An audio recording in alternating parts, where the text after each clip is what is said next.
உணவு முக்கியமானத உணவாக இருக்கிறது. உணவு சாப்பிட்டாலும் நம்ம பிழைக்க முடியும். ஒரு நாளைக்கு நம்ம எத்தனை தடவை உணவு சாப்பிடுறோம்? எத்தனை வேளைக்கு? 3 வேளை சாப்பிடுவோம். எத்தனை வேளை? 3 வேளை. எல்லாரும் ஒரே உணவு சாப்பிட்றாங்கன்னா இல்லை. ஒரு சிலர் பிரியாணி சாப்பிட்ற நேரத்தில் நான் கஞ்சி சாப்பிடுவேன். நான் கஞ்சி சாப்பிட்ற நேரத்தில் நான் பிரியாணி சாப்பிட்றது ஒரு சிலர் கஞ்சி சாப்பிடலாம், இட்லி சாப்பிடலாம், தோசை சாப்பிடலாம், ஏதாவது அவங்க விஷயப்படி சாப்பிட்டுக்கலாமா? சாப்பிடக்கூடாது? சாப்பிட்டுக்கலாம். ஏன்னா பசி எழுப்பு. ஆண்டவர் அப்படிதான் நம்முடைய இறப்பையை செட் பண்ணி இருக்கிறார்.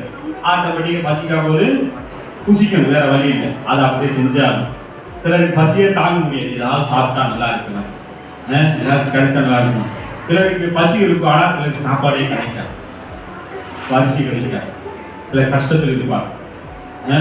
அந்த பகுதியில் ஒரு நாட்டில் என்னங்க கொடூரமான பஞ்சம். நம்மளாவது திருப்தியா சாப்பிட்றோம். நம்மளாவது கவர்மெண்ட் அரசாங்கம் என்ன கொடுத்து சாப்பிட்டு நன்றாக இரு, நாத்துமா வாழ்ந்து சுழித்திருப்பாய் மகனே மகளே வசனம் சொன்னபடி இந்த அரசனை சாப்பிட்டு நாம ஜாலியாக நல்லா இருக்கும். ஆனா ஒரு நாட்டில் என்னங்க எலும்பு தோறும் பஞ்சம் இருந்து பசி வந்து ஜனங்கள் என்ன பண்ணுங்க அப்படியே சாக போறாங்க. எலும்புலாம் தெரியும். அப்படிப்பட்ட ஒரு ஜனங்களா, ஏன்னா அநேக நாளா சாப்பிடாம அநேக நாளா அப்படி இருக்கிறாங்க சொல்லி நான் பார்க்கணும். அப்போ உணவு மனுஷனுக்கு எப்படி இருக்கு? ஒரு முக்கியமான பொருள். சரி, ஆண்டவர் முதல்ல உண்ண சொன்ன உணவு என்ன? முதல்ல ஆண்டவர் சாப்பிட சொன்ன உணவு என்ன? மனுஷன் அப்பமா ரசமா? முதல்ல ஆண்டவர் எல்லாத்தையும் சிருஷ்டித்து ஆண்டவர் சொன்னாரு, இந்த கனிகள் எல்லாவற்றையும் நீங்கள் சாப்பிடும். கனி, கொய்யாக்காய், ஆப்பிள் எல்லாத்தையும் எல்லா கனிகளையும் சாப்பிடும், நல்லா சாப்பிடும். அதுதான் உங்களுக்கு முதல் சாப்பிடும், நல்லா சாப்பிடும் அப்படின்னு சொன்னார். ஏன்னா ஆண்டவர் எப்படி சிப்பனை நம்மளை சிப்பனை செய்யணும், ஆண்டவரையும் பசி தெரியும், அந்த மாதிரி தான் சிப்பனை இருக்காரு. அதனால உங்களுக்கு இந்த கனி வகை எல்லாம் உங்களுக்கு உணவு சாப்பிடுங்க அப்படின்னு சொல்லி முதல்ல கனிகள் தான் சொன்னாங்க. ஆனா இந்த நன்மை தீமை அறியத்தக்க ஒரு கனி இருப்பாரு, அதை மட்டும் நீங்க சாப்பிடவே கூடாது. சாப்பிட்டா என்ன ஆயிருவீங்க? சாகவே சாவ, செத்து செத்து செத்து செத்து போறோம். என்ன சொல்றாரு? சாகவே சாவ. நம்ம பாஷையில என்ன சொல்றது? செத்து செத்து செத்து போய் செத்தே செத்து போயிரு. இந்த பழத்தை நீ சாப்பிட்ட செத்து. எல்லா பழத்தையும் இல்ல, அந்த ஒரு பழத்தை மட்டும் நீ சாப்பிடக்கூடாது. அங்க ஜீவன் கனி இருக்கு, அந்த கனி இருக்கு, இந்த கனி இருக்கு, எல்லா பழத்தையும் நீ சாப்பிடலாம். ஆனா என்ன பண்ணக்கூடாது? நன்மை தீங்கு கனி மட்டும் நீ சாப்பிடக்கூடாது. சாப்பிட்டா என்ன செத்து போய் அப்படின்னு சொல்லிட்டாங்க. ஆனா எல்லா பழத்தையும் வாங்கி நல்லா சாப்பிட்டா நல்லா ஜாலியா இருந்தான். அப்படி பார்க்கும்போது இந்த பிசாசு இருக்க, பிசாசு என்ன பண்ணா, ஏசப்பா வந்து இந்த நன்மை தீமை மறையத்தக்க சாப்பிட சொன்னாரா? அதெல்லாம் நீங்க சாப்பிடுங்க, அதெல்லாம் நீங்க கடவுளா மாறிடுவீங்க. யார் மாறிடுவீங்க? கடவுளா மாறிடுவீங்க. கடவுளை கூட எப்பவுமே சாகாம இருப்பீங்க. நீங்க எங்க வேணாலும் போகலாம், எங்க வேணாலும் போகலாம், கடவுளை கூட அண்ட சராங்க தெரியலாம், அப்படிலாம் அவன் என்னமோ சொன்னான். ஆனா அவன் சொல்லும் போது என்ன ஆச்சுங்க, இந்த ஏவாள் என்ன பண்ணிடுச்சு? நம்பி என்ன ஆயிடுச்சு? என்னாச்சு? அதை குடிக்கி சாப்பிட்டான். அது என்ன சொல்றா பாருங்க, அந்த பழம் நல்லா இருக்கும், பார்க்கவே அழகா இருக்கு, அப்படி ஒரு பழம் நல்லா இருக்குமே, அதை குடிக்கி சாப்பிடுவோமேனு இந்த பிசாசுகளை சொல்லவும் அதை குடிக்கி சாப்பிட்டு. அதே போல யாருக்கு கொடுத்துருச்சு அந்த பழத்தை? ஆனா அவன் கணவனுக்கும் கொடுத்துருச்சு. கணவனுக்கும் கொடுப்போம் என்னாச்சுன்னா அவனும் சாப்பிட்டான். சாப்பிட்ட பிறகு என்னாச்சுன்னா அவங்க 2 பேரும் அப்பதான் தாங்கள் நிர்வாணி என்பது அப்பதான் தெரிய ஆரம்பிச்சோம். நிர்வாணி என்பது அப்பதான் உணர ஆரம்பிக்கும். அப்ப அதுக்கு முன்னாடி அவங்க எப்படி இருக்காங்கன்னா தெய்வீக மகிமை மூடி இருக்கு. தெய்வீக மகிமை தெய்வ வல்லமை, தெய்வ மகிமையும் மூடி இருக்கு. ஆனால் அவர்கள் நிர்வாணி என்று தெரிஞ்சதுனால ஓடி போய் ஒளிஞ்சிட்டாங்க. இங்க தோட்டத்துல ஒளிஞ்சிட்டாங்க. தோட்டத்துல போய் ஒளிஞ்சுக்கிட்டு அப்ப ஆண்டவர் கேட்கிறாரு, ஏய் ஆதாமே, ஏவாளே, எங்க இருக்கிறீங்க அப்படின்னு கேட்கும் போது இவங்க பாக்குறாங்க, ஆண்டவரே நீங்க சொன்னதை விட்டுட்டு நாங்க மட்டும் ஏழை போனவங்க செஞ்சிட்டோம். அந்த பழத்தை சாப்பாட வேணாம்னு சொன்னீங்க. அந்த வீட்டுக்கிட்ட தெரியாத மாதிரி அந்த பாபு பையன், அந்த பையன் சொல்லி வச்ச வேலை, நான் மட்டும் சும்மா இருந்தேன். அந்த பழத்தை பாருன்னு சொல்லவும் நான் சாப்பிட்டுட்டேன். அப்படின்னு ஏவாள் போய் சொல்றான். ஏவாள் என்ன பண்ற, ஏவாளை ஏன் சாப்பிட்ட அப்படின்னு கேட்கும்போது, இந்த பாம்பு பையன் இருக்கானே, இந்த பாம்பு நீ உண்டாக்கினீங்கல்ல, அந்த பாம்பு தான் இந்த அநியாயம் பண்ணிருச்சு என்னைய. நான் சாப்பிடக்கூடாதுதான் நினைச்சேன், ஆனா அவன் தான் சாப்பிட சொல்லி என்னை தொந்தரவு பண்ணிட்டான். நீங்க சொன்ன சமத்துல நாங்க சாப்பிட்டோம். இந்த படுவாய் பையன் இருக்கான, இந்த பாம்பு பையன், பிசாசு பையன், இவன் சொன்ன கேட்டு நான் சாப்பிட்டேன். ஆண்டவரே, யாரு அழுகிறாங்க? ஏவாள். அதுக்கப்புறம் ஆதாமே, நீ ஏன் இப்படி செஞ்ச? ஆனா ஆண்டவரே, உங்களுக்கு தெரியாதா, இந்த ஏவாளு சரி இது கொஞ்சம் சாப்பிட்டு பாரு சொல்லி ஏதோ கொடுத்துருச்சு. ஆக மொத்தம் பார்த்தா அது நீங்க சாப்பிட வேணாம் சொன்ன பழமா இருந்திருக்கு, தெரியாம போயிடுச்சு. இப்ப என்னாச்சு, இப்படி ஆயிட்டோம் அப்படி சொல்லிட்டு 2 பேரும் சமையல் கொடுக்குறாங்க. அப்ப ஆண்டவர் என்ன சொன்னாரு, ஆகவே சுவாமி சொன்னது உண்மைதான், அது அப்படியே நடக்கும். அப்ப ஆண்டவர் பாப்ப பார்த்து சொன்னாரு, நீ நான் உண்டாக்கின மனுஷர்களுக்கு இந்த மாதிரி செஞ்சதுனால நீ பூமியில இருக்கிற நாளெல்லாம் என்ன ஒண்ணு ஊர்ந்து தரையில ஊர்ந்து மண்ணை நக்கி நீ சாப்பிட்டு போ அப்படின்னு என்ன பண்ணிட்டாரு, யார சமைச்சிட்டாரு? பிசாசினுடைய உருவமா இருக்கு. அப்ப சமைச்சிட்டாங்க. அப்ப ஆதாம் ஏவாளை பார்த்து சொன்னாரு, நீ நான் புடுங்கி சாப்பிட வேணாம்னு சொன்னதை நீ சாப்பிட்ட, அதனால நீ இன்னும் பிரசவத்துல உனக்கு வலி இருக்கு, நீ என்ன ஒண்ணு உன் கணவனை பற்றி இருக்கு உன் ஆசை அப்படின்னு சொல்லிட்டாரு. 2வது ஆதாமை பார்த்தாரு, ஆதாமே நீ இப்படி செஞ்சதுனால இந்த உலகத்தையே உங்களுக்கு தான் நான் படிச்சேன், ஆனா இப்படி போயிட்டீங்களா அப்படின்னு சொல்லிட்டு அந்த ஆதாம் பார்த்து என்ன சொல்றாரு, நீ நிலத்தை பயிரிட்டு நீ வாழ்வ, உன் வேர்வை என்னங்க பூமியை சிந்து, ஆனா நீ சாப்பிடு, இந்த பயிரெல்லாம் சாப்பிடுவ, ஆனா உள்ளும் குறுக்கும் தான் உனக்கு நடக்கும். நீ ஒண்ணு நினைச்சா அது ஒண்ணு நடக்கும், அதான் நடக்கும் அப்படின்ட்டு நீங்க இங்க இருக்கக்கூடாது, தோட்டத்தை விட்டு 7 போட்டு விரட்டி விட்டார். யார் விரட்டி விட்டது? ஆண்டவர் ஆதாம் ஏவாளுக்கு ஒரு சொர்க்கமயமான ஒரு தோட்டத்தை வச்சிருந்தார். அல்லேலூயா. இப்ப சொல்லுங்க, யார் நாடுவது? இந்தியர்களா, அமெரிக்கரா, ஜப்பானியரா, யார நாடுவது? நம்ம எல்லாரும் நாடுவீங்க. நம்ம பூர்வீக ஏதேன் தோட்டம் தான். நம்ம பூர்வீக ஏதேன் தோட்டம் தான். அங்கே வந்துட்டாங்க நம்ம அப்பா அம்மாவுக்கு. யாரு? தாத்தா பாட்டி. யாரு? ஆதாம் ஏவாளு எல்லாருமே நாடுவீங்க. அப்படி அங்கங்க வாழ ஆரம்பிச்சு அங்கிருந்து விரட்டி விட்டா என்னங்க எல்லாரும் இப்படி சொல்றாங்க. இப்ப இந்தியா இல்ல நாடு, நாங்க தான் பூர்வீக. அமெரிக்கா சொல்ற நாங்க தான் பூர்வீகக்காரங்க. யாருமே இங்க பூர்வீக, எல்லாமே நாடுவீங்க. நம்முடைய பூர்வீகம் எது? ஏதேன் தோட்டம் தான் ஒரு பூர்வீகம். ஒரு அழிலே சொல்லுவோமா, அதான் சொல்றோம், அங்க போக போறோம். அல்லேலூயா. சரி, அப்ப இதை ஏன் நான் சொல்றேன்னா, அந்த உணவு நம்ம எல்லாமே சாப்பிடணும்னா சாப்பிட வேண்டாம் சொன்ன உணவை சாப்பிட்டதுனால அவங்களுக்குள்ளே பாவம் வந்தது. மீறுதல் தான் பாவம். செய்யணும், இதை செய்யுங்க சொல்லிட்டாங்க, அது செய்யணும். அது செய்யாமல் போனா பாவம். இதை செய்யக்கூடாது அப்படின்னு சொல்றாங்க. அதை நம்ம என்ன செய்யாம இருக்கோம். அது செஞ்சா பாவம். சொல்றதுக்கு என்ன சொல்றேன், எப்படி உன் தாய் தகப்பனை கனம் பண்ணுவாயாக, பூமியில உன் ஆயுசு நாட்கள் நீடித்து இருக்கும்.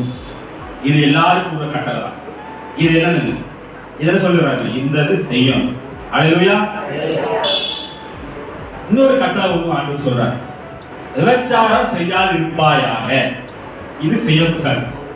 இப்ப தாய் தகப்பனை கனம் பண்ணுவாயாக என்று ஒரு கட்டளை ஆண்டு சொல்லிட்டாரு. இவங்க ஆனா என்ன பண்றாங்க, கனம் பண்றதே கிடையாது. எந்த உதவி செய்யறது, என்ன செய்யறது, அந்த செத்த பிறகு போட்டா வைக்கும் போது மட்டும் கனம் பண்றது. ஒரு போட்டா போட்டு அதை இலைக்கு வச்சு எரிய விடுறாங்க மனுஷன். இப்ப என்ன பண்றான், கடவுளாயிட்டாங்களா, அதனால எரிய வச்சு விடுறாங்க. இதுதான் கனம் பண்ண நினைக்கிறான். தாய் தகப்பனை கனம் பண்ணணும்னா அவங்க உயிரோடு இருக்கும் போது அவங்க வேண்டிய உதவிகள், பண உதவிகள், ஏதாவது நோய்பட்டாங்களா ஏதாவது உதவி செஞ்சா செய்யணும். ஆனா இது செய்யாத போது எதுங்க, அது பாவம். இப்ப விபச்சாரம் செய்யாது இருப்பாயாக, களவு செய்யாது இருப்பாயாக, பொய் சாட்சி சொல்லாது இருப்பாயாக. செய்யாதுங்கிறாங்க. அப்ப ஒருத்தர் போய் பொய் சாட்சி சொன்னா அது என்ன ஆகும், பாவம். களவு செய்யாது இருப்பாயாக என்ன அர்த்தம், அப்ப செய்யறான். அப்ப அது பாவம். பிறர் பொருளை இச்சையாது இருப்பாயாக. அப்புறம் அது என்ன அர்த்தம்? செய்யாதுன்னு சொல்றாரு. அப்ப அது செஞ்சா பாவம். இதான் புரிஞ்சுக்கணும். ஆண்டவர் செய்ய வேணாம்னு சொன்னதை நம்ம செஞ்சா பாவம். ஆண்டவர் இதை செய்ய, இதான் செஞ்சா நல்லா இருப்பேன்னா அதை செய்யாம போனா பாவம். அல்லேலூயா. புரிஞ்சுங்க. ஆண்டவர் வார்த்தையை கீழ்ப்படிந்தா நம்ம நல்லா இருக்கும். பிறர் மனைவியோ, பிறர் பொருளையோ, பிறர் மாட்டையோ, ஆட்டையோ இச்சையாக இருப்பாயாக சட்டம், தெய்வீக சட்டம். மனுஷங்க சட்டம் இல்ல, மனுஷனா கண்டுபிடிச்சது இல்ல, தெய்வீக சட்டமே தான். என்ன? அப்ப அதை நாம் செய்தால் அதுக்குரிய ஆசீர்வாதம் வரும். அது செய்யாமல் போனால் அதுக்குரிய என்ன வரும்? தண்டனை வராதா? வரும். அதை செஞ்சா, நம்ம சொல்ல வேண்டியதை செஞ்சா என்ன கிடைக்கும்? ஆண்டவர் சொன்னதை அப்படியே செஞ்சா அதுக்குரிய ஆசீர்வாதம் வரும். ஆண்டவர் சொன்னதை செய்யாமல் போனா அதுக்குரிய தண்டனை வரும். புரிஞ்சுங்க. அதான் ரகசியம். அப்ப இவர்களுக்கு வந்த தண்டனை சாகவே சாக சொல்லவும் ஆண்டவருடைய சமூகத்தை விட்டே போயிட்டார். ஆண்டவரோட தொடர்பு போயிடுச்சு. அப்ப என்ன? நம்முடைய ஆவி மறுத்து போனோம். அடுத்து ஆத்துமாவோட டெய்லி மரணம். ஏண்டா எனக்கு இப்படி நடக்குது, நான் ஏன் இப்படி இருக்கேன், நான் மட்டும் எனக்கு ஏன் இப்படி நடக்குது, எனக்கு மட்டும் ஏன் இப்படி நடக்குது, என் கடவுள் மட்டும் ஏன் இருக்கேன், என் பிள்ளை மட்டும் ஏன் இப்படி இருக்குது, நான் செஞ்ச உண்மை நடக்குது. ஆத்துமாவோட டெய்லி மரணம். கடைசியில் என்ன மரணம்? சரீரம் மரணம். செத்து போயிடும். என்ன பண்ணிடுறா? செத்து போயிடும். சரியா? அப்ப உணவுல என்ன வச்சுங்க? முதல்ல பழங்களை சாப்பிட ஆரம்பிச்சான். அப்புறம் பாவம் செஞ்ச பிறகு எல்லா ஆடு மாடெல்லாம் சாப்பிட ஆரம்பிச்சான். ரத்த பகுச்சி இருக்கிற பறவைகள், ஊர்வன எல்லாத்தையும், பறப்பன மீன்கள் எல்லாத்தையும் சாப்பிட ஆரம்பிச்சான். எல்லாத்தையும் ரெண்டாவது உணவு என்னங்க? மீன், நண்டு, கறி எல்லாமே சாப்பிட ஆரம்பிச்சான். ஏன் உணவை பற்றி சொல்றேன்? இப்போ முக்கியமான ஒரு உணவு செய்திகளை இப்பதான் நம்ம போப்போம். யோவான் 6ஆம் அதிகாரம் எடுத்துக்கொள்ளுங்க. யோவான் 6ஆம் அதிகாரம். மனுஷனுக்கு என்னது? உணவு முக்கியம். உயிர் வாழ்ந்த பூமியில இருப்பிடம் முக்கியம். உணவு, உடை, உறைவிடம் என்பது மனுஷனுக்கு முக்கியம். அதுல ஆண்டவர் என்ன பண்ணுங்க? கவனமாக இருக்க. எடுத்து பாருங்க. யோவான் 6:48. இல்ல, யோவான் 6:49 வருஷம்.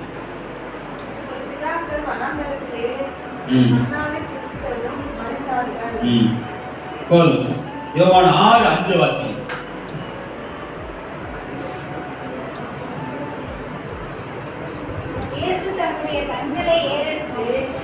இயேசு தம்முடைய கண்களை ஏறெடுத்து திரளான ஜனங்கள் தம்மிடத்தில் வருகிறதை கண்டு பிடிப்புவை நோக்கி இவரை சாப்பிடத்தக்கதாக அப்பங்களை எங்கே கொள்ளலாம், எங்கே கொள்ளலாம். ஆண்டவர் என்ன பண்றாருங்க? ஆண்டவர் இருந்த காலத்துல திரளான ஜனங்கள் ஆண்டவரை பின்பற்றுறாங்க. ஆண்டவர் வசனத்தை கேட்கிறாங்க. ஆண்டவர் அற்புதத்தை பார்க்கிறாங்க. ஆண்டவர்கிட்ட சுகம் பெறாங்க. அதை பார்த்து விட்டு ஆண்டவர் சொல்றாங்க, இவர்களுக்கு உணவு தர வேண்டும், இவர்களுக்கு உணவு கொடுக்க வேண்டும், என்ன செய்வது என்று பிலிப்பை கேட்கிறார். அப்ப அந்த சம்பவம் தான் அதில் இருக்கு. அப்ப அந்த நாள்ல ஒரு பையன் கிட்ட என்ன இருக்கு? அங்க வந்து கூட்டத்துக்கு வந்த ஒரு பையனுக்கு என்னங்க? அந்த ஆண்டவர் அந்த நாள் ஆண்டவரை தேடி வந்தவர்களை ஒரு பையன் வேற வருவான். அவங்க கிட்ட என்ன இருக்கிறது? 5 அப்பம் 2 மீன் இருக்கு. அப்ப ஆண்டவர் என்ன பண்றாருன்னா, அந்த 5 அப்பம் 2 மீனை கொண்டு என்ன பண்றாருங்க? சோத்திரம் பண்ணி அதை என்ன பண்றாருங்க? அதை ஆசீர்வதிக்கும்படி பிதாவிட்ட வேண்டுறாரு. வேண்டும் போதுன்னா அந்த 5 அப்பம் 2 மீன் அப்படி பெருகு. பார்த்துட்டே இருக்கும்போது என்ன ஆகுது? அது அதிகமாகிட்டே இருக்கு. ஆண்டவர் கையில கொடுத்தது எப்படி ஆயிடுது? தம்பியெல்லாம் கொஞ்சம் அமைதியா இருங்க. அது என்ன ஆயிடுது? நேரம் உட்காருங்க, நேரம் உட்காருங்க. அது என்ன ஆயிடுங்க? அது எடுக்க எடுக்க அந்த அப்பம் வந்துகிட்டே இருக்கு. மீன் எடுக்க எடுக்க வந்துகிட்டே இருக்கு. ஆண்டவர் கையில போனது என்ன? சோத்திரம் பண்ணுவோம். அது எடுக்க எடுக்க வந்துட்டு. அப்ப ஆண்டவர் என்ன உணவை குறித்து எச்சரிக்கையா இருக்காரு. இவர்களுக்கு உணவு முக்கியம். என்னை தேடி வந்த பிள்ளைகள், என்னோடு என் வசனத்தை கேட்டவர்கள், இவருக்கு உணவு முக்கியம் சொல்லி அவர்களுக்கு பாருங்க எப்படி உணவு கொடுக்குறாரு பாருங்க. எல்லாருக்கும் மீன் அப்பமா வேண்டி மட்டும் கொடுக்குறாரு. 11 வசனம் வாசிங்க. 6:11. இயேசு அந்த அப்பங்களை எடுத்து ஸ்தோத்திரம் பண்ணி சீடர்களுக்கு கொடுத்தார். சீடர்கள் பந்தியில வந்தவர்களுக்கு கொடுத்தார்கள், அப்படி மீன்களையும் அவர்களுக்கு வேண்டி மட்டும் கொடுத்தான். பாருங்க, நமக்கு உணவுனா ரொம்ப பிடிக்கும். பிரியாணி சாப்பிட ஒரு ரொம்ப பிடிக்கும். ஒரு சிலருக்கு சாம்பார் சாப்பிட ரொம்ப பிடிக்கும். ஒரு சிலருக்கு இந்த மோர் சாதம் ரொம்ப பிடிக்கும். ஒரு சிலருக்கு என்ன சாதம் பிடிக்கும்? பொங்கல் ரொம்ப பிடிக்கும். சிலருக்கு வடை ரொம்ப பிடிக்கும். அப்ப உணவு ஆண்டவர் என்னன்னா அவங்களுக்கும் ஆண்டவர் என்ன திருப்தியா கொடுக்குறாங்க. ஒரு அலைய சொல்லுவோமா? திருப்தியாக்கி நடத்திடுவா, தேவைகளை சந்திப்பார். திருப்தியாக்கி நடத்திடுவார், தேவைகளை சந்திப்பார். மீதம் எடுக்க வைப்பார், பிறருக்கு கொடுக்க வைப்பார்.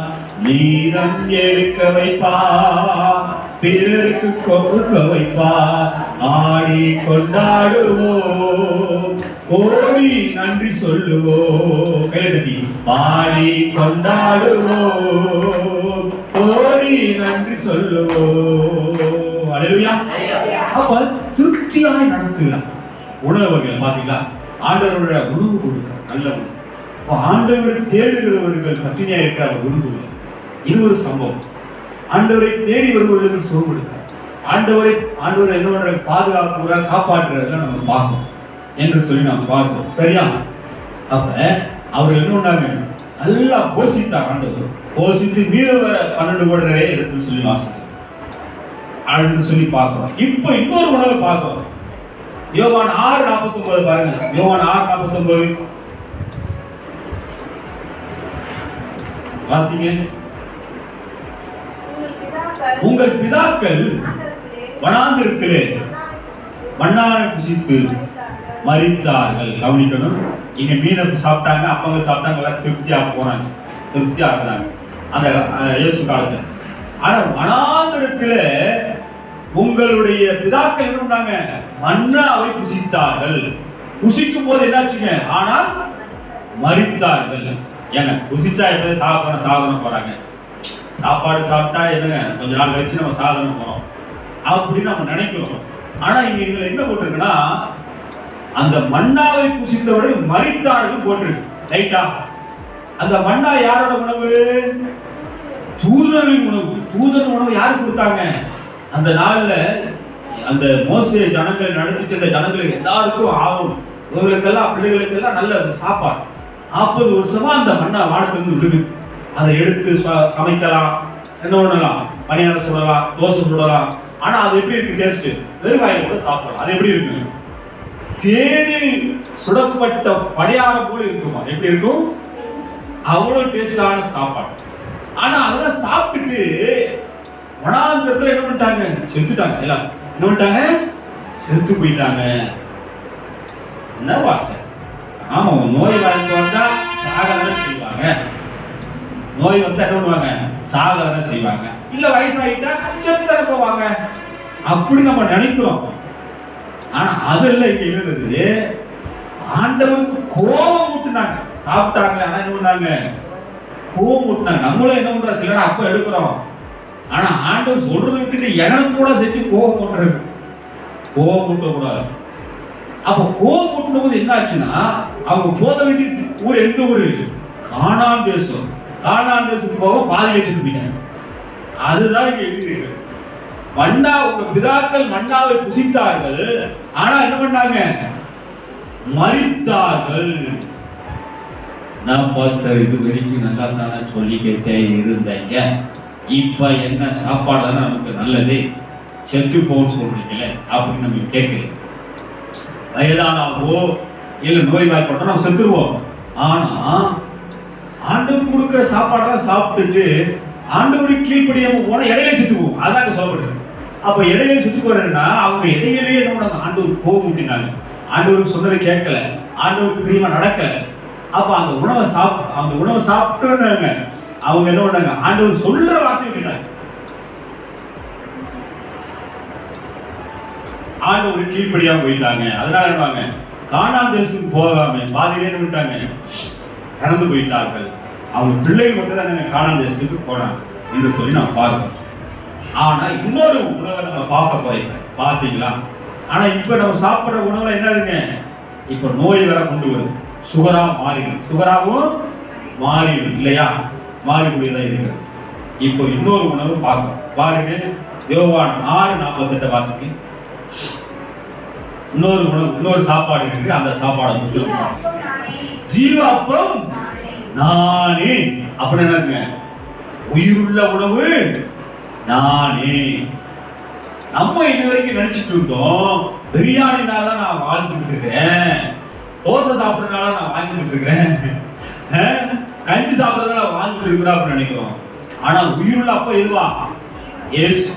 உயிரான உணவு எது, இயேசு தான். இயேசு சொல்றாரு நானே உயிருள்ள உணவு அப்படிங்கிறார். உயிருள்ள உணவு, தெய்வீக உணவு. நம்ம சாப்பிட்டதா என்ன உணவு சாப்பிட்டோம், ஆன்மீக உணவு. நமக்கு ஆத்மாவுக்கு இந்த சரீரத்திற்கு பழங்களை சாப்பிட்டோம். அப்புறம் என்ன, பறவைகளை சமைச்சு சாப்பிட்டாங்க. அப்புறம் ஆடு இவைகள்லாம் சமைச்சு சாப்பிட்டாங்க. பிரியாணி சாப்பிட்டாங்க. இதெல்லாம் சாப்பிட்டோம். ஆண்டவரை 5 அப்பம் 2 மணி கொண்டு 5000 பேரை போஷித்தாரெல்லாம் சாப்பிட்டோம். ஆனா இன்னொரு உணவு இருக்குது.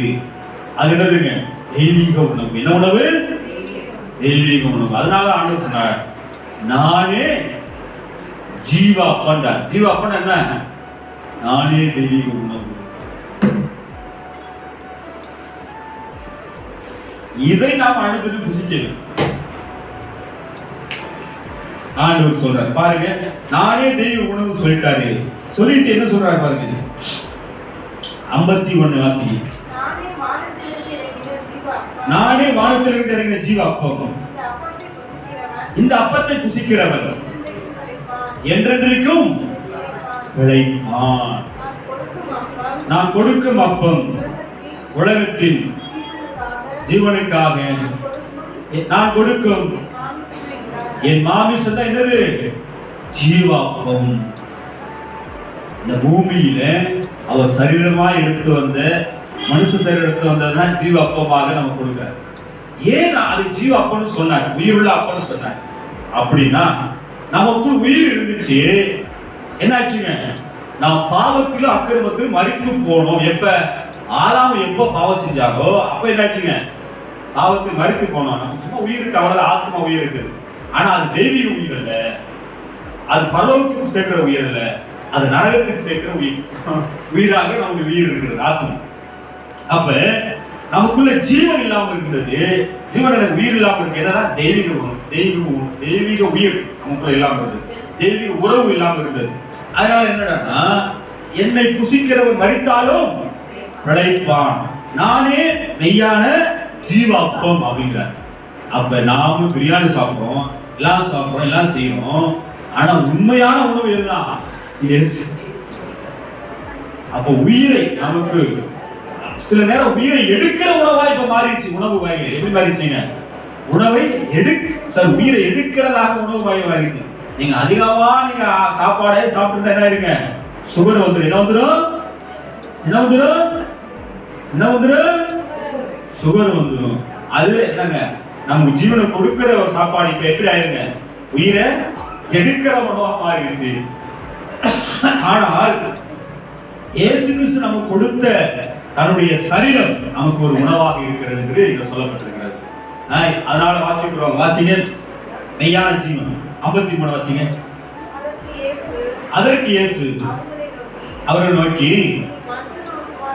மனுஷகுமாரனுடைய மாமிசத்தை புசியாமலும் அவர் ரத்தத்தை பானம் பண்ணாமலும் இருந்தால் உங்களுக்குள்ளே ஜீவன் இல்லை. போதுமான. அப்ப ஜீவன் எப்ப இருக்குன்னா, இயேசு கிறிஸ்து எனக்காக மரித்தார், எனக்காக ரத்தம் சிந்தினார் என்று நினைத்து, அவர் சரீரம் பிக்கப்பட்டதை நினைத்து இந்த அப்பத்தில் பங்கு வரும்போதும், எனக்காக இயேசு கிறிஸ்து ரத்தம் சிந்தினார் என்று நீங்கள் நினைத்து உருவ வராட்டும் போது என்ன, இந்த ரசத்திலே பங்கு வரும்போதும் உங்களுக்கு என்ன இருக்கும், தெய்வீக ஜீவன், தெய்வீக உணவு இருக்கும், தெய்வீக ஜீவன், தெய்வீக ஜீவன் உண்டாகும் என்று சொல்லி பார்க்கணும். மெய்யான ஜீவன் உண்டாகும் சொல்லி வாசம். அப்ப மெய்யான உணவாக யார் இருக்கிறாங்க, இயேசு இருக்கிறார். அல்லேலூயா. போதுமானவரே, புதுமையானவரே, பாதுகாப்பவரே, என் பாவம் தீர்த்தவரே, போதுமானவரே, புதுமையானவரே, பாதுகாப்பவரே, என் பாவம் தீர்த்தவரே, ஆராதனை ஆராதனை ஆயுளெல்லாம் ஆராதனை ஆராதனை ஆராதனை ஆயுளெல்லாம் ஆராதனை. ஒரு அறிக்கை சொல்லுமா, கர்த்தர் நல்லவர், அவரே என் பலன், அவரே என் கோட்டை, அவரே ரட்சகர், இயேசு மெய்யான ஜீவன், அப்பம் மெய்யான உணவு, இயேசு தெய்வீக உணவு, அதை நான் அனுதினமும் புசிப்பேன். அல்லேலூயா. அதனால் நான் சாகாமல் உழைத்திருப்பேன். ஆமென். ஏன் அறிக்கை சொல்ல தெரியுமா? பாதி பேர் பரலோகத்துக்கே போயிட்டார்.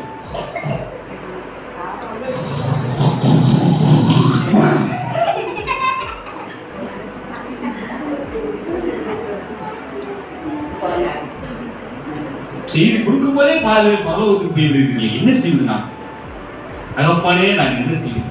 சரி கவுனி. அப்ப ஜீவ அப்பன்னு ஏன் சொல்றாங்கன்னா, அந்த நாள்ல அவங்க வனாந்தரத்துல போகும்போது அவங்களுக்குள்ள இருந்த பாவம் அவங்க விடல, அவங்கள ஆண்டவருக்கு கீழ்ப்படிய விடல. அவங்க என்ன பண்ணிட்டாங்க? அக்கிரம் பண்ணாங்க, அநியாயம் பண்ணாங்க, ஆண்டவருக்கு பயங்கரமா கோபம் விட்டாங்க. ஆண்டவர் வழியிலே எல்லாத்தையும் அடிச்சு போட்டாங்க, எல்லாம் செத்து போயிட்டாங்க. அப்ப நான் சாகாமல் இந்த பூமியில தேவனை மகிமைப்படுத்துவதற்கு இயேசு சிலுவையில மரிச்சுட்டார். இதான் பலியாக தான் ஜீவாப்பம். இயேசு நமக்காக பலியாக, அந்த பாவத்துக்காக பலியாக. ஏன்னா நம்ம வாழ்ந்து இருக்க, நம்ம பாவம் நம்மளை கொல்லாமல் இருக்க, நம்ம பாவம் நம்ம கொண்டு. அப்ப அந்த வனாந்தரத்தில் நடந்தது என்னன்னா, அவங்க பாவம் அவங்களை கொண்டுச்சு. ஒருத்தர் கீழ்ப்படியில, நான் பெரிய நான் சொல்றேன், நீங்க என்ன சொல்றது, நான் என்ன செய்யறது, பெரிய பெரிய போராட்டம் நடந்து யாரும் கோபப்பட்டாங்க, கர்த்தரை கோபப்பட்டாங்க. கர்த்தர் அங்க எல்லாரும் அடிச்சு போட்டாரு, பாதி 2 வருஷத்துக்கு போயிட்டாங்க. சிலர் பாம்புரால கடிக்கப்பட்டாங்க. சிலர் என்ன பண்ணாங்க, ரொம்ப பாவம் செய்ய அநேகர் பறிச்சு போயிட்டாங்க போற வழியிலே. ஏன்னா அவங்களுக்குள்ள இருக்கிற பாவம் என்னங்க, அந்த ஜீவனை அவங்களுக்கு ஜீவனை கொடுக்கல, அந்த சாப்பாடு அவங்க உருவாக்கல, அந்த இது ஒண்ணு இருக்கல. பாவம் இருந்ததுனால அவங்க ஒண்ணும் பண்ண முடியல. இந்த கடைசி காலத்துல மெய்யான தெய்வீக உணவா இயேசு நமக்காக சிலுவையில மரித்ததுனால, அதை நாம் நினைவுறுவதனால பாவம் நமக்குள்ள கிரியை செய்வதில்லை. அல்லேலூயா. அப்படி தெரிஞ்சு தெரியாம கிரியை செய்தாலும் நாம் பாவரிக்கை செஞ்சு ஒப்புரவாகும் என்ன ஆயிரும்? மீண்டும் ஜீவன் பெறுகிறோம். மீண்டும் தேவனோடு என்னங்க நித்திய ஜீவன் பெறுகிறவாய் நாம் என்ன பண்றோம்? அவரோடு தொடர்ந்து நடக்கிறோம், ஆண்டவரோடு நடக்கிறோம், ஆண்டவர் நம்மோடு நடக்கிறோம். அல்லேலூயா. ஆமா, அதனால சொன்னார்,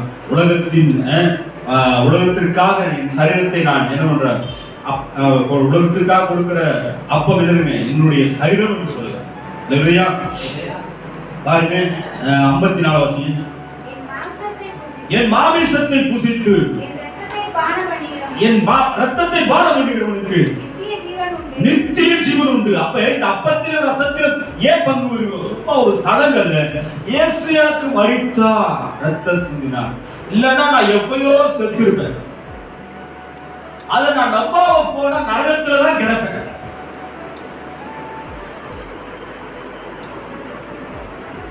அப்ப இந்த மாமிசத்தை புசித்து இந்த அப்பத்தை பானம் பண்ணுகிறதுக்கு என்னங்க, நித்திய ஜீவன், தெய்வீக ஜீவன், தெய்வீக உயிர், தெய்வீக வாழ்வு நமக்கு உண்டு. தெய்வீக வாழ்வு உண்டு. அப்ப தெய்வீக ஜீவன் நமக்குள்ள வந்ததுனால நாம் தெய்வீக பாதையில இயேசுவோடு பின்தொடர்ந்து சொல்கிறோம், நாம் பரலோகத்திற்கு செல்வோம்.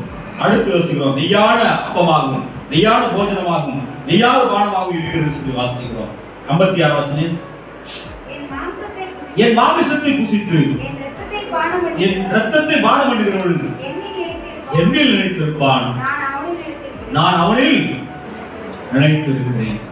அப்ப என்னன்னா, அவர் மாமிசத்தை இயேசு எனக்காக அடிக்கப்பட்டார், எனக்காக ரத்தம் சிந்தினார், எனக்காக பாடுகள் இருக்கிறார், அவர் எனக்காக நொறுக்கப்பட்டார். அதனால என் பாவம் மன்னிக்கப்பட்டது. நான் புண்ணியம் பெற்றிருக்கிறேன். எனக்காக இயேசு ரத்த சிந்தி என் பாவத்தை போக்கி இருக்கிறார். அதனால என் பாவம் நீங்கி இருக்கிறது. யாரெல்லாம் விசுவாசித்து அப்படி மனசுக்குள்ள உண்மையாக ஆண்டவருக்கு அறிக்கை செய்து அவரை ருசி பார்க்கிறார்களோ அவருக்குள்ள என்ன இருக்குங்க? ஆண்டவருக்குள்ள நிலைத்திருப்பார்கள். ஆண்டவர் அவருக்குள்ள நிலைச்சிருப்பார். திராட்சை செடியில திராட்சை கொடி நிலைத்திருக்கணும். நிலைத்திருக்கா என்ன கனி கொடுக்குமா? திராட்சை செடியில எது நிலைச்சிருக்கணும்? திராட்சை கொடி நிலைச்சிருக்கும். அப்பதான் அதுக்கு கனி வரும். உங்க பிள்ளைங்க உங்க வீட்டுல நிலைத்திருந்தா என்ன பண்ண முடியும்? உங்க சொத்து உங்க இதுல அவங்களுக்கு கிடைக்கும், கனி கொடுக்க முடியும். அதே வருஷம் ஒரு பிள்ளை ஓடி போச்சு என்ன ஆகுங்க? அது அங்க கனி கொடுக்குதா, செத்து போச்சா, வாடி வாதைக்கு ஒண்ணுலாம் போச்சா யாருக்கு தெரியும்? நமக்கு தெரியுமா? தெரியாது. அப்ப நாம் கனி கொடுக்க வேண்டும் என்றால், தெய்வீக கனி கொடுக்க வேண்டும் என்றால் யாருக்குள்ள நினைத்திருக்க வேண்டும்? இயேசு கிறிஸ்துக்குள் நினைத்திருக்க வேண்டும். அவர் நமக்குள்ள நினைத்திருக்க வேண்டும். இந்த ஐக்கியம் அவர் அப்பத்தையும் ரசத்தையும் நினைக்கும் போது யாகவே இயேசு மனை பறித்தார் ரத்த சிந்தா நாம் நினைக்கும் போது அவருக்குள் நினைத்திருப்போம். நாம் அவருக்குள் நினைத்திருப்போம். அவர் நமக்குள் நினைத்திருப்பார். அது போல என்னங்க, அவர் நமக்கு கனி கொடுப்பார், நாம் அவருக்கு கனி கொடுப்போம். ஆண்டவர் சொன்னார், இதோ வாசப்படியில் தட்டுகிறேன், ஒருவனுடைய சத்தத்தை கேட்டால் நான் அவனுக்குள் வந்து அவனோடு போஜனம் பண்ணுவேன், அவர் என்னோடு கூட போஜனம் பண்ணுவார். அதே போலதான் நாம் அவருக்குள் நிலைத்திருந்தால் மிகுந்த கனி கொடுப்போம். அவர் நமக்குள்ள நிலைத்திருந்தால் அவர் மூலம் நமக்கு கனி கிடைக்கும். புரியுதுங்களா? சொல்ல புரியுதுங்களா? நாம் அவருக்கேற்ற கனிகளை கொடுப்போம். ஆண்டவர் நமக்கேற்ற கனியாக நமக்கு ஆசீர்வாதத்தை கொடுப்பார். ஒரு அல்லே சொல்ல மாட்டீங்களா? அதான் நிலைத்திருப்பதுடைய ரகசியம். நாம் அவரில் நிலைத்திருப்பதும் அவர் நம்ம நிலைத்திருப்பதும் ஆசீர்வாதம். அப்படி நிலைத்திருக்காமல் நாம் போனால் வெளியே இருந்த கொடியை போல பலனற்று கனியற்ற ஒரு வாழ்வை வாழ்கிறவராய் நாம் இருப்போம். சரியா? கடைசியாக 57 ஜீவனில் உள்ள பிதா என்னை அனுப்பினது போல நான் பிதாவினாலே பிழைத்திருக்கிறது போல என்னை புசிக்கிறவனும் என்னாலே பிழைப்பான். இயேசு மரித்து அடக்கம் பண்ணப்பட்டு உயிர் தொட்டு போய்விட்டார்கள். இதை நாம் என்ன ஏன் குறிச்சிருக்கோம் தெரியுமா? இயேசு கிறிஸ்துவை போல நாமும் பிழைப்போம், உயிர் தருவோம் நிச்சயத்துக்காக அதை தெரிவித்துக் கொண்டு இருக்கிறோம். இல்லை என்றால் புசிப்போம், மறிப்போம், எப்படியோ எவ்வளவு வாழ்வோம் என்று வாழ்ந்து கொண்டிருக்கோம். ஏன்? இன்னொரு உயிர்த்தல் இல்லை, இன்னொரு வாழ்வு இல்லைன்னு சொன்னார். கண்டிப்பா இன்னொரு உயிர்த்தல் உண்டு, இன்னொரு வாழ்வு உண்டு. அது தெய்வீக வாழ்வா இருக்கிறது, அது நரக வாழ்வல்ல. ஆமென். அதனால ஆண்டவர் சொன்னார், நான் என் பிதாவினால் பிழைத்திருக்கிறது போல என்னை புசிக்கிறவனும் என்ன பண்ணுவான்? நான் பிழைத்து வாழ்கிறோம், உணவுகளை சாப்பிடுறோம். இந்த இயேசு கிறிஸ்துவோட நினைவு இந்த பூமியில எனக்கு தெய்வீக வாழ்வு வாழ்வு கொடுத்திருக்கோம். தெய்வீக உணவாகவே இருக்கிறது. தெய்வீக உணவு எனக்கு அவருடைய வார்த்தை உணவு, அவருடைய சத்திய உணவு, அவருடைய எல்லாமே எனக்கு தெய்வீக உணவாய். அல்லேலூயா. அதனால ஆண்டவர் சொன்னார், மனுஷன் அப்பத்தினால் மாத்திரமல்ல தேவனுடைய வாயிலிருந்து புறப்படுகிற ஒவ்வொரு வார்த்தையினாலும் பிழைப்பான். அதுவும் அப்பமா இருக்கிறது, அது தெய்வீக அப்பம். இது நம்முடைய சரீரத்திற்கு ஆத்மா, சரீரத்துக்கு ஆத்மா தான் அப்பம். ஏன்னா இந்த சரீரத்துல ஆத்மா ஒட்டி கொண்டு இருக்கிறதுனால நம்ம ஆத்மா என்ன, இந்த சரீரம் சோர்வடையும் போது என்ன அப்படியே அந்த சரீரத்துல இந்த இறப்பையில பசி வச்சிருக்கிறார் ஆண்டவர். அதனால என்ன நம்ம ஆத்மா சோர்ந்து போயிடும். பசி வரும்போது ஐயோ பசிக்குது, நான் என்ன பண்ணுவேன்? ஆத்மா சோர்ந்து.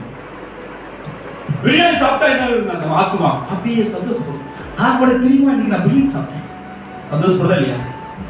ஆனா எங்க போச்சு பிரியாணி? வகுப்புக்குள்ளே போய் அந்த ஆசை வெளியாகும். ஆனா இன்னைக்கு என்ன இருக்குது? என் ஆத்மா சந்தோஷப்படுது.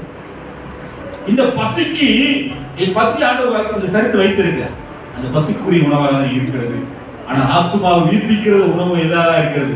வசனம். அல்லேலூயா. வசனம் தான் ஆத்மாவை உயிர்ப்பிக்கிறது. அல்லேலூயா.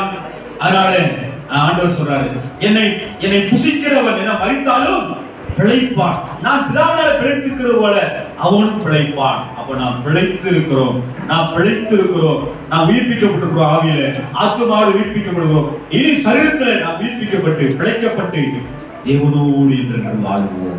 முதல் பலன் யாருங்க? ஆண்டவராகிய இயேசு கிறிஸ்து. இப்ப புரியுதா ஏன் ஆண்டவர் நமக்கு பழங்களை கொடுத்தாரு?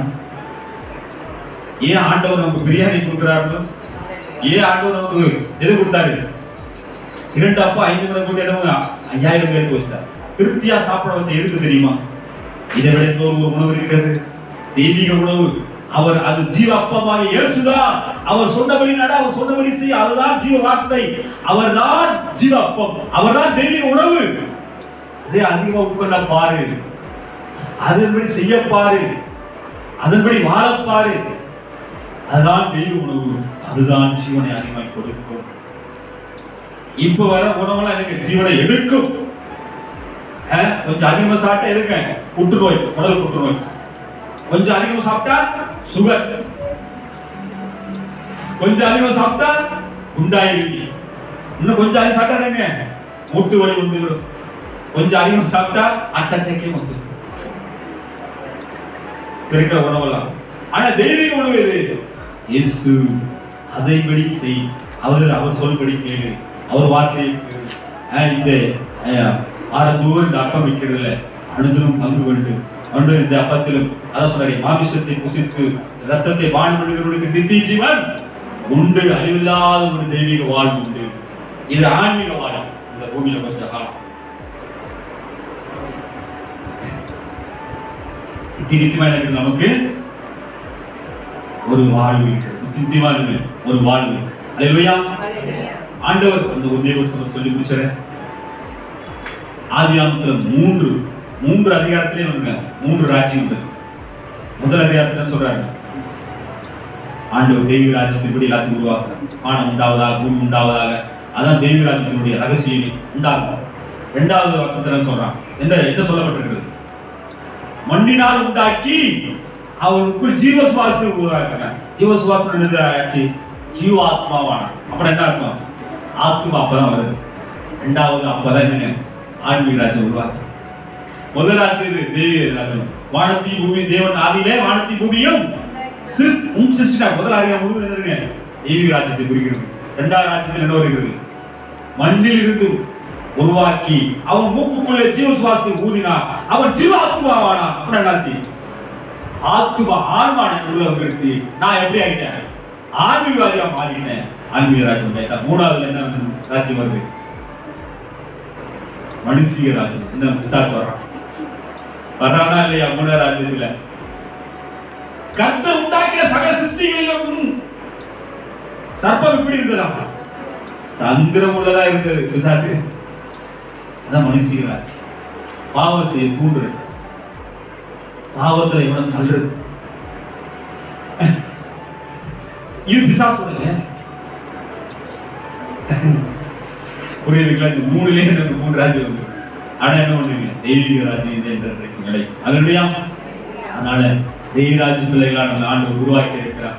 நாம் ஏன் உணவை கொடுத்திருக்க சொன்னா, தெய்வீக உணவு உண்டு உண்டு. அது வசனம். தேவன் சொன்ன ஒவ்வொரு காரியம், தேவன் சொன்ன ஒவ்வொரு காரியங்களும், தேவன் தன் ஜீவனாய் கொடுத்த தன்னுடைய சரீரத்தை கொடுத்ததும் எப்படி இருக்கிறது? அதுவும் தெய்வீக உணவாக இருக்கிறது. அவருடைய ஒவ்வொரு வார்த்தையும் தெய்வீக உணவாக இருக்கிறது. அதை உட்கொள்ளும் போது மறைத்தாலும் உழைப்போம், ஜீவனோடு அடைந்திருப்போம், மெய்யான ஜீவனை அடைந்திருப்போம். நித்திய வாழ்வு நமக்கு உண்டு, நித்திய தெய்வீக வாழ்வு நமக்கு உண்டு. ஏன்னா நம்ம வாழ்வு சும்மா சொல்லக்கூடாது. இது ஆன்மீக வாழ்வு, நித்திய தெய்வீக வாழ்வு நமக்கு உண்டு. அதை நிச்சயத்தோடு நாம் வாழ்வோம். அதனால இது பங்கு பெறனே என்ன பலன் நினைச்சிடக்கூடாது, ஏதோதான் இதுல பங்கு வரக்கூடாது. இதுல தன்னைத்தானே ஒருத்தரும் சோதித்தறிந்து இந்த அப்பத்திலும் இந்த ரசத்திலும் நம்ம என்ன பண்ணுங்க? பங்கு பெற வேண்டும். ஏன்? தெய்வீக உணவா இயேசு கிறிஸ்து சிலுவையிலே மாறி உயிரியே கொடுத்து. ஏன்?